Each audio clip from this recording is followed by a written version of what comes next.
शिवसेना पक्षप्रमुख उद्धव ठाकरे यांच्या नांदेड विमानतळावर जल्लोषात स्वागत करण्यात आले। उद्धव ठाकरे हे आजपासून 2 दिवस हिंगोली, यवतमाळ, नांदेड दौऱ्यावर आले आहेत।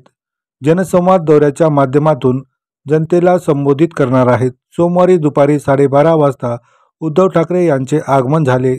यावेळी त्यांच्यासोबत खासदार संजय राऊत, विरोधी पक्षनेते अंबादास दानवे हे देखील उपस्थित होते। यावेळी पदाधिकाऱ्यांच्या वतीने त्यांचा सत्कार करण्यात आला। या सत्कारानंतर ठाकरे हे हिंगोलीकडे रवाना झाले।